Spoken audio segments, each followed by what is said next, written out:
Speaker, our next storyteller. Rodrigo Rodriguez was born in Mexico City 42 years ago, but Yucatan runs through his veins. Rodrigo is an attorney, a diplomat, a translator, an immigration specialist, professor, realtor, negotiator, psychologist, collector, and listener of problems.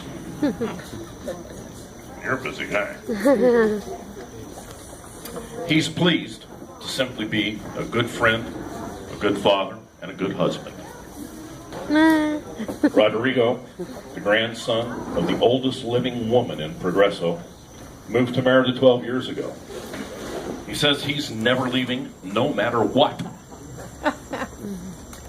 He believes that the best weapon to combat the ton of never-ending bad news is to share the marvels of his highest passion, Mexico.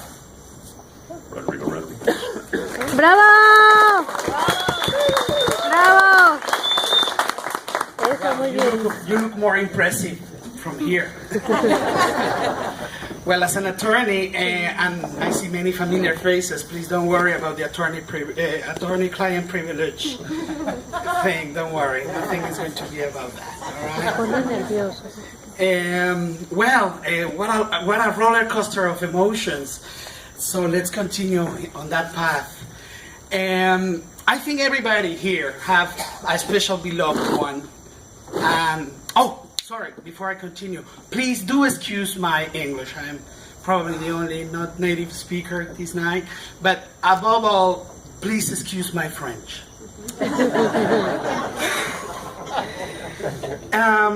We all have our beloved ones, and I think most of the stories of our relationship with that special one is no doubt there is a link with a special song. Tonight I'm going to tell you a little bit about our song.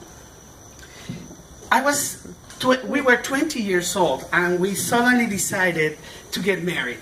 That was 22 years ago.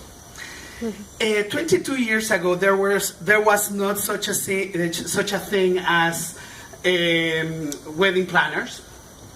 I was finishing my college degree a month later, so I took basically the date of our wedding on the church was not really chosen by me. The priest chose it.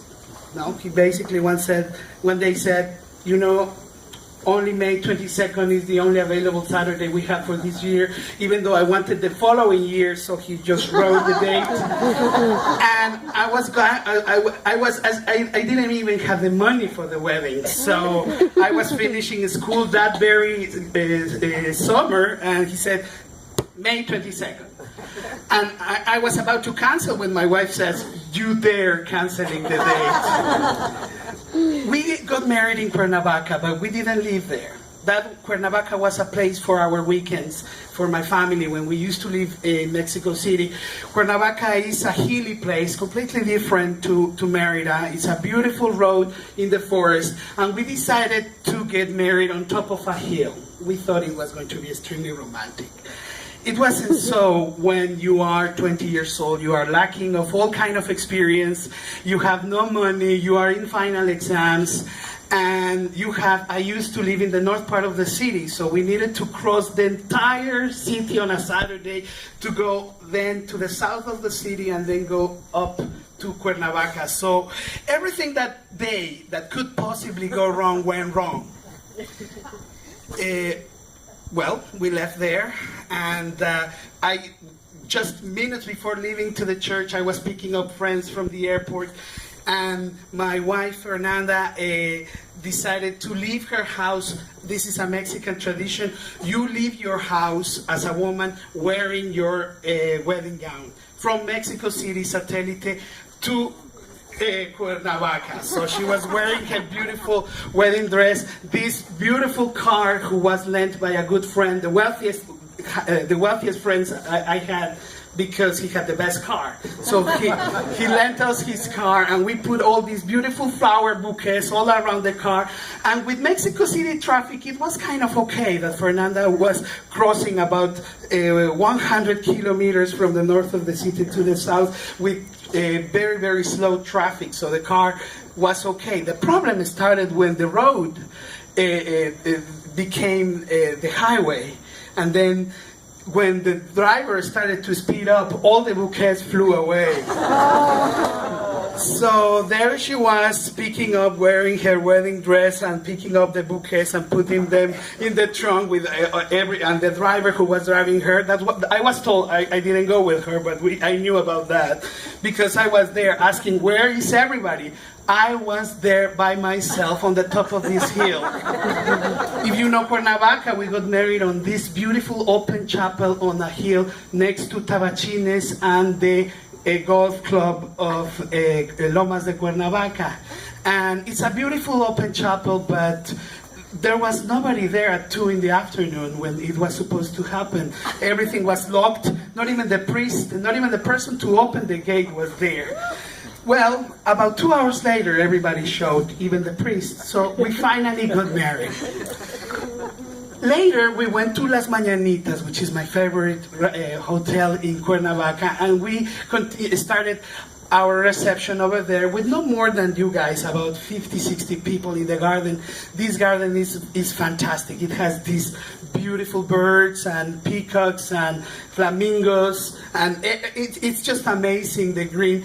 And I told the maître d' of the hotel, I want in my wedding mariachis. But he said, you know what? This is a very, very selective hotel, so we cannot have anything that noisy. So you will have to accept just a trio of very, very elder group because they sing extremely soft. So well, a trio had to do. We finally arrived to the wedding. We are in the middle of the reception. Everything is nice. We are finally married. And then the conductor of the trio comes to me and tells me, Mr. Rodriguez, what is your song? That song that you're going to dance with your wife. Your first song. I was 20 years old. I didn't know anything about trio music.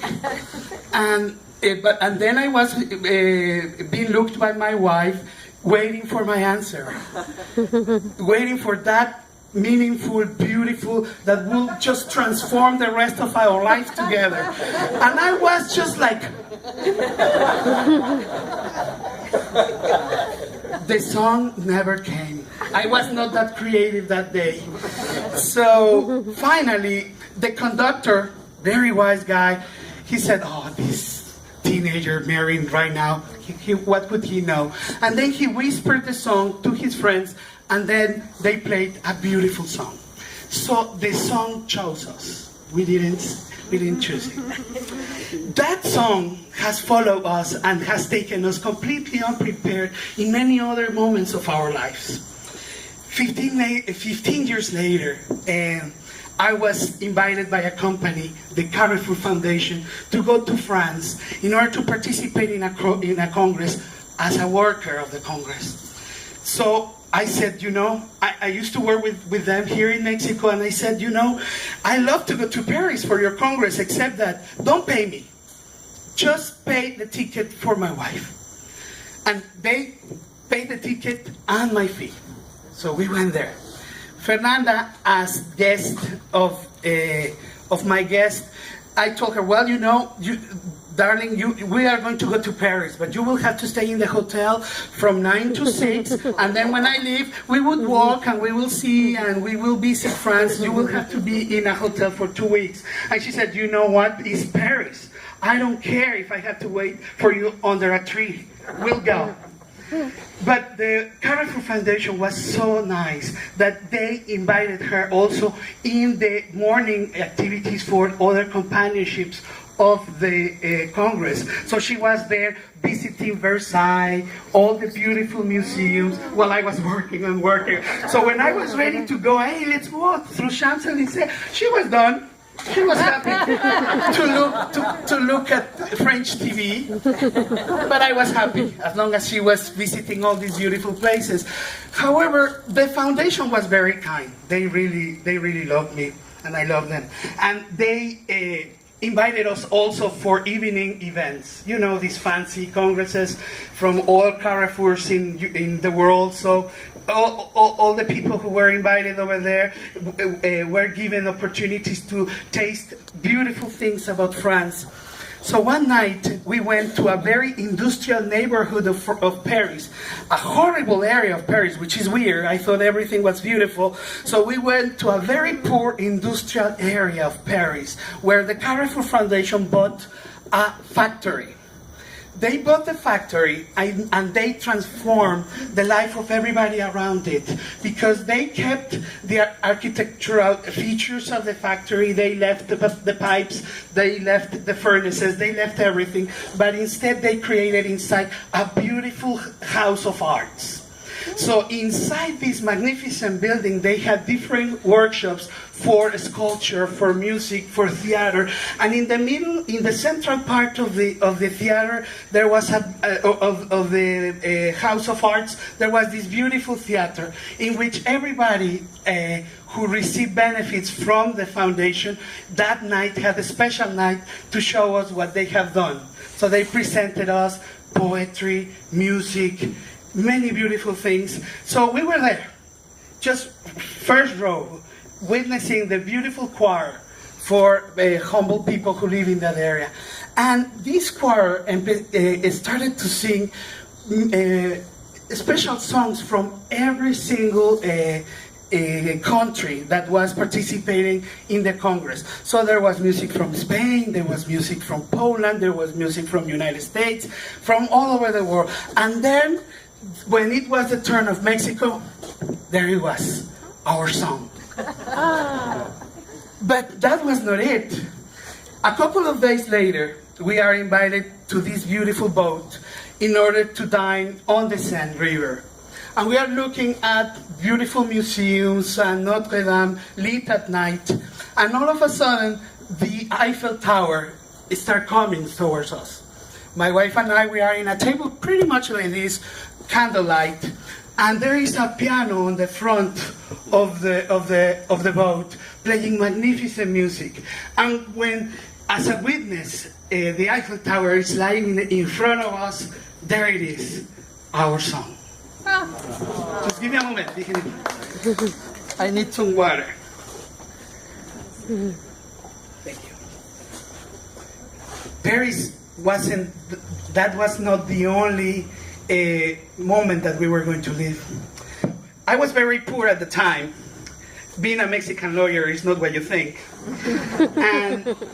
And we were on a budget. And the last day, the Carrefour Foundation gave me a 100 euro bill.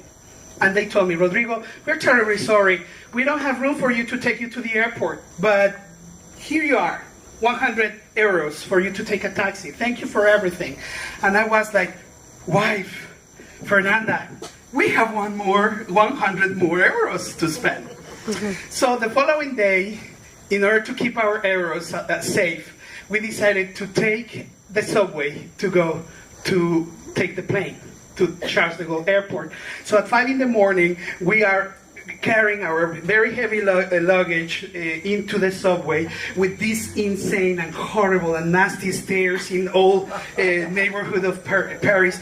The little things that you cross and put the ticket are insane. They are not human. No, you cannot just cross over there. It was a very, very rainy morning, so our luggage was getting wet. It was very bad. Finally, after 3 unmerciful changes of trains with the stairs and all that, we finally get at 5. Our plane would leave from Charles de Gaulle at 8, so we needed to be there at 6. So we were taking the subway at 5 in the morning. So finally, we are in the last wagon. There's nobody there. My wife, which is not a very good morning person, and she was not very happy that I didn't want to spend on a cab. She was just there sitting a little bored and unhappy, and then I was in front of her kind of thinking what all this beautiful experience of Paris was, and all of a sudden from the other edge of the wagon there is this young man who walks in the subway. And he starts walking towards us. I thought he was going to sit around there because he had this big bag in front of him. that it was very, very heavy, bigger than he was. So he was struggling walking on the train because it was very curvy, and it seems that the subway drivers of Paris don't care about the speed limits. So this poor man was trying to keep his balance until he finally stands in front of us. When I look at him in the middle of that morning, I realize that he is wearing an accordion. So he opens the accordion. He has these very Asian features, very Arab features, but he's very young, about 17, 19 years old. He opens the accordion and he plays our song. He closes the accordion and leaves without asking for anything. That was a present from God. There's no question. But there is still one more thing. 5 years later, I am in Oka, Canada.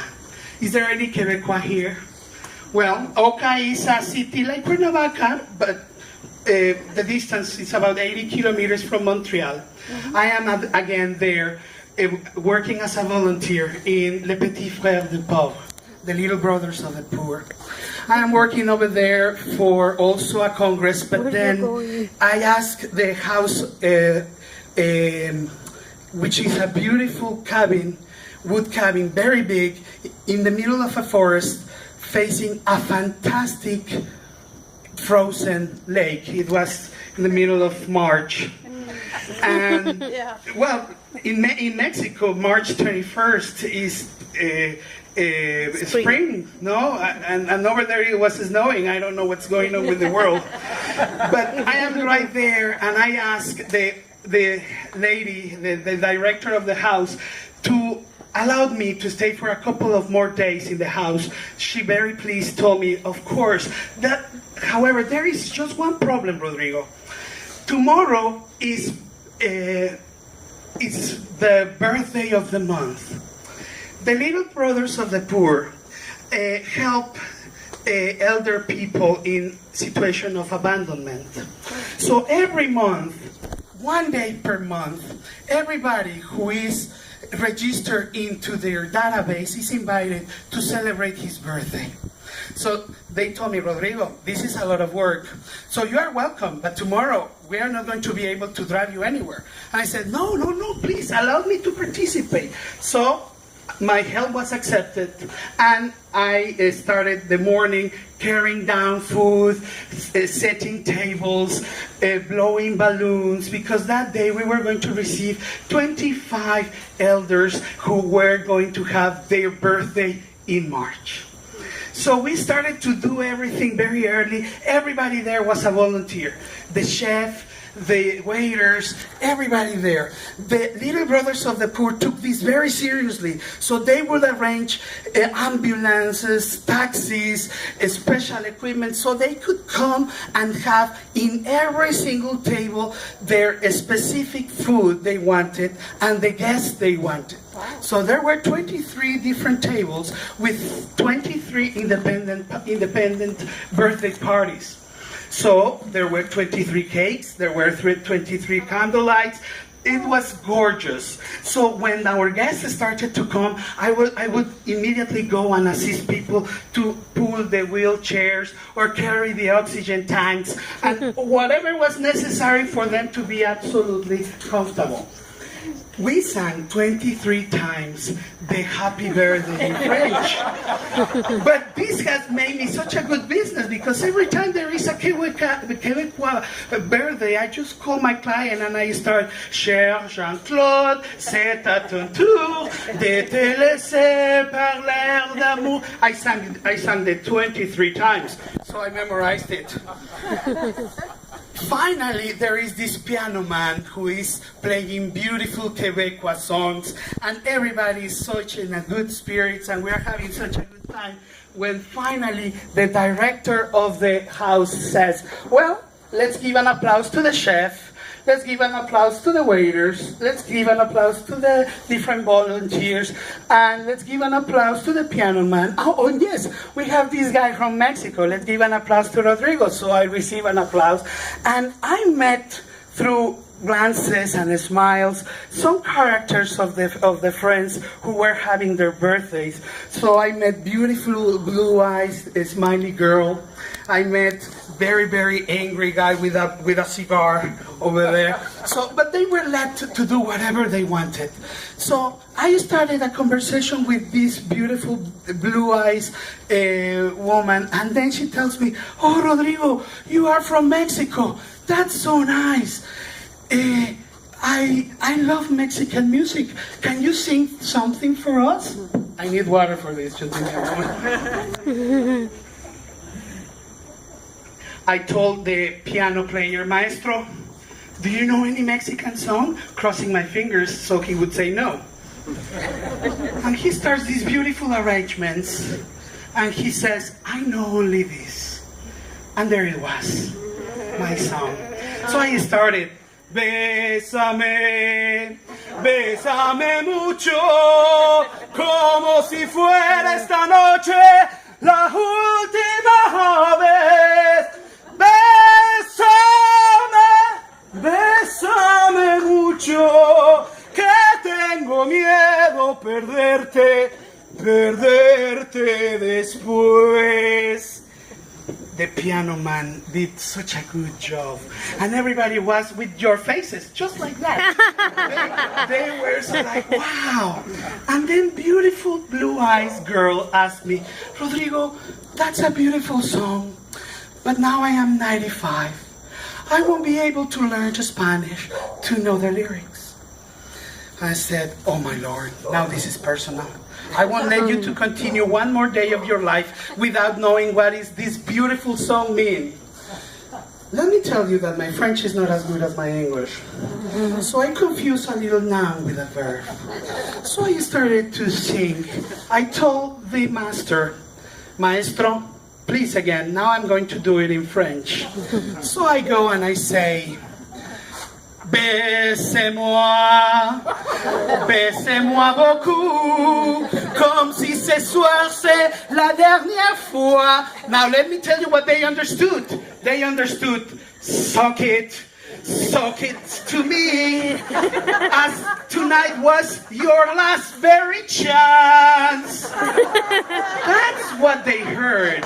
And in that moment, the director just yelled, "Rodrigo, arrête! Arrête! Ça c'est pas correct!"